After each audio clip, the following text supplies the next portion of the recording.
ध्यान रख के श्रोता बंधु, आज विश्वामित्र महात्मा आगे के लिए बढ़े। महाराज दशरथ के पास में जैसे ही पहुंचे और महाराज दशरथ ने विश्वामित्र महात्मा को देखा, आते ही जैसे देखा एकदम शीश झुका करके ऊंचे आसन पर बिठाया है महाराज दशरथ को, और ऊंचे आसन पर बिठाया कि महाराज जो मांगना चाहते वो मांग लीजिए। विश्वामित्र महात्मा कहने लगे नहीं नहीं, पहले त्रिवाचा भरो, त्रिवाचा।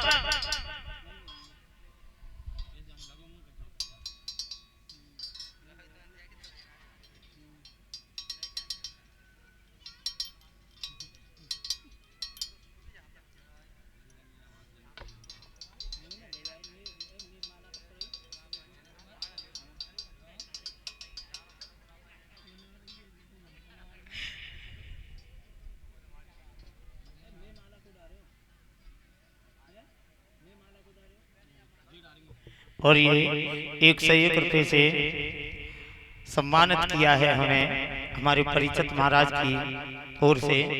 ईश्वर से कामना करते हैं सद्बुद्धि प्रदान, लंबी आयु प्रदान करें। और हमारे तुम्हारे बीच में हमारे राजा राम जिला पंचायत सदस्य तुम्हारे बीच में पधार चुके हैं।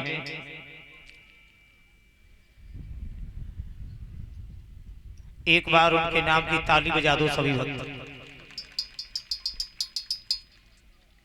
और मैं अनुरोध करूंगा कि थोड़े से मंच के पास में आवे वो, और अच्छा हमारे प्रशांत बाबूजी भी आए साथ में, धन्यवाद।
और ये 501 रुपए की हार माला पहना करके हमारा सम्मान किया हमारे जिला पंचायत सदस्य जी राजा राम के कर कमलों द्वारा। मैं ज्यादा तो नहीं, 2 शब्दों को भी अवश्य कहूंगा कि 2 शब्द समाज के लिए रखें।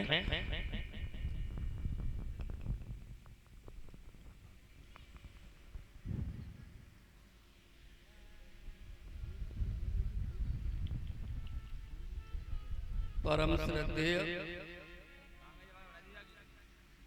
कुशवा में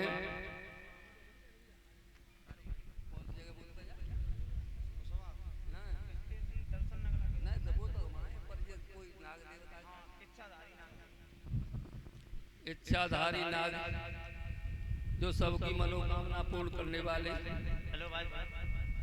मेरे नगला दर्शन कुशवा के आदरणीय शास्त्री जी, केसी यादव जी, मंडल समस्त मंडल, मेरे समस्त स्वामी जी, मेरे नगला दर्शन कुशवा के पूज्य बुजुर्गों, नौजवान साथियों, मातृशक्ति मैया बहनियों, आज आपके यहाँ श्रीमद् भागवत का आयोजन हो रहा है। श्रीमद् भागवत का आयोजन जब राजा दशरथ ने श्री राम को माँ कैकेयी ने अपने बेटे भरत को गद्दी मांगी थी और राम को 14 वर्ष का वनवास मांगा था। तो उनके साथ लक्ष्मण जी को तो वनवास हुआ नहीं था, लेकिन भाई की सेवा कौन करेगा? उस सेवा के लिए भाई भी गए और माँ शक्ति हमारी जो परम माता सीता माता भी उनके साथ गई।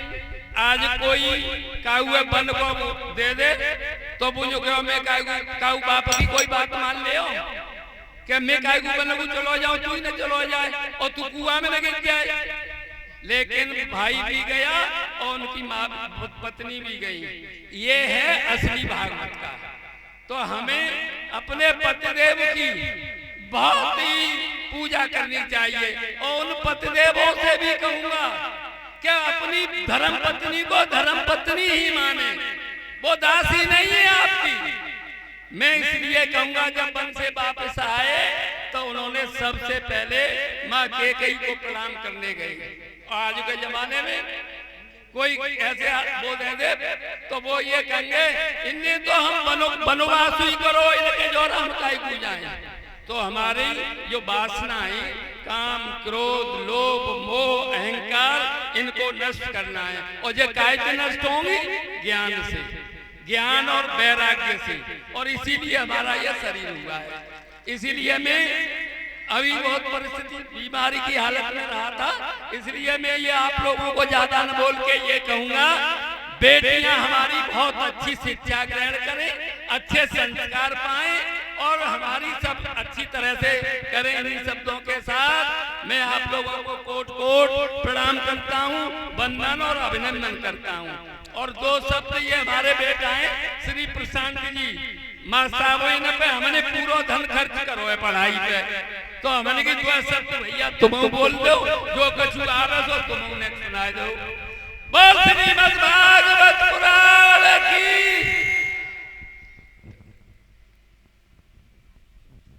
अब हम पे तो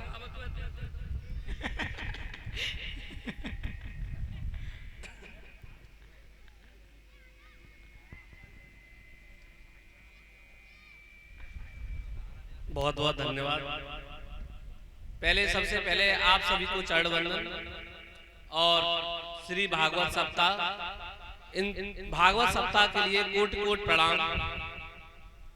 सम्माननीय शास्त्री जी, परीक्षित महाराज, यज्ञपति जी और देवता तुल्य बैठे हुए आप सभी भक्त गणों को मेरा प्रणाम।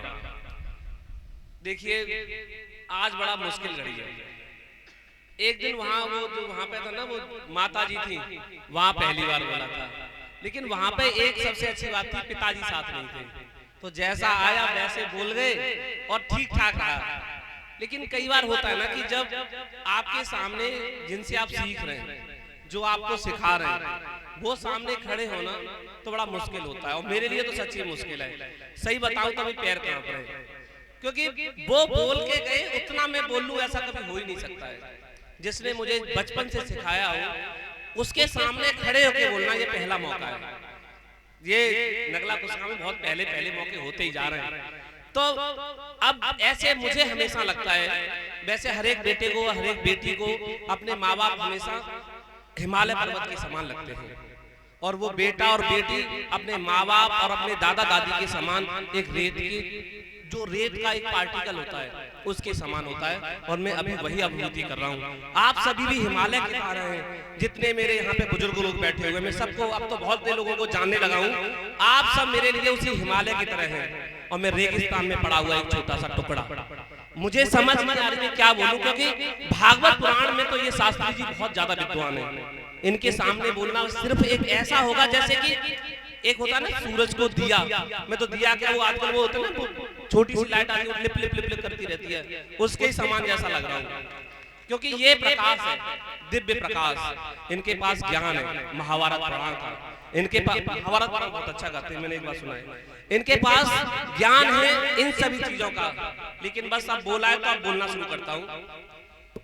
महाभारत और ये भागवत पुराण, बस मुझे हमेशा यही समझ में आता है, मैं हमेशा चिंतन करता रहता हूँ, ये भागवत पुराण क्यों, ये हमारे पूर्वज इतने समझदार क्यों हैं कि रोज भागवत कराते हैं। बहुत से लोग ऐसे कह रहे होंगे भैया तो बहुत भागवत है रही है जिनते फायदा का है, फायदा है आत्मचिंतन का, फायदा है समझदारी का। भागवत जिस दिन तुम्हें लगे ना कि तुम पूर्ण हो जाओगे। आज मैं सुबह क्लास में पढ़ा रहा था तो मुझे याद आ गया वो भीम वाला किस्सा, जब भीम को लगा कि मैं बहुत बलशाली हो गया हूँ और मेरे सिवा कोई शक्तिशाली है ही नहीं। हनुमान जी आए, चुपचाप बैठ गए, पूछ रखी थी उनकी, और भीम कह रहे हटा बुड्ढे, अरे बंदर हट। वो कहते हैं हनुमान जी, अरे भैया हम तो बड़े बूढ़े बानर हैं, उठा लो। लेकिन उनसे पूछ उठी नहीं। बाद में भीम को ज्ञान हुआ कि वास्तव में तो कुछ गड़बड़ है, ये तो कोई और है। पता किया तो वो सर्वशक्तिशाली श्री हनुमान जी थे। उन्होंने उनके चरणों में नतमस्तक किया और कहा प्रभु ऐसा क्यों। उन्होंने कहा जिस दिन किसी भी तुच्छ मानव मात्र को ये लगने लगे कि अहम ब्रह्मास्मि, मैं ही ब्रह्मा हूँ, उस दिन समझ लेना उसका अंतिम दिन है। उस दिन समझ लेना कि उसकी बुद्धि छीड़ हो गई है, उसका दिमाग खत्म हो गया है, वो नहीं समझ रहा है किसी को भी। आपके सामने छोटा बच्चा जा रहा है, ये भी आपसे बड़ा है, क्योंकि ये बड़ा पता है क्यों है, हम मर जाएंगे उसके बाद ये इस दुनिया में रहेगा। इसीलिए किसी को भी छोटा नहीं समझना है, यही भागवत बताती है। और दूसरी बात मैंने उस दिन भी बताया था, भगवान कृष्ण की लीलाओं का व्याख्यान करना इसीलिए ज्यादा महत्वपूर्ण हो जाता है कि वो बताते हैं किसके बारे में, आत्मचिंतन के बारे में, समानता के बारे में, आपके सेल्फ कॉन्फिडेंस के बारे में, मतलब आत्म जो आत्म बल है उसके बारे में।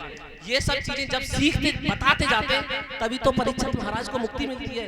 डरे हुए परीक्षित महाराज को वासुदेव कहते हैं, हे परीक्षित महाराज तुम कथा सुनो इस महापुरुष की जिसने इस दुनिया में बताया कि आपको जीवन कैसा जीना है, जिसने बताया कि विपरीत परिस्थिति हो उस समय तुम्हें इस दुनिया में उन विपरीत परिस्थितियों में कैसे आगे जाना है, जिसने बताया कि आपके माँ बाप, आजकल के माँ बाप में सभी भाई बहनों से हमेशा कहता हूँ, जब बच्चों को पढ़ाने का मेरा काम है, बच्चों से कहता हूँ कि जो काम कर रहे हो उसको कोई दम से करो कि जो माँ बाप आपके, आज के माँ बाप ये मत समझना, घास खेत में काम कर रहे हैं बेचारे, 24-24 घंटे ट्रैक्टर चला रहे हैं, खेतों में धान की रुपाई होगी, धान का काम कर रहे हैं। उस समय बताया कि मेरे माँ बाप जेल में थे, आपके माँ बाप भी जेल में जैसे ही हैं, आप पढ़ोगे, आप विद्वान बनोगे, उस दिन आपके माँ बाप आप पे प्राउड करेंगे और आपसे कहेंगे कि मेरी जो संतान पैदा हुई है वो बहुत ही ज्यादा अच्छा है। बस एक लास्ट छोटी सी बात, शिक्षक हूँ इसलिए मैं कहता हूँ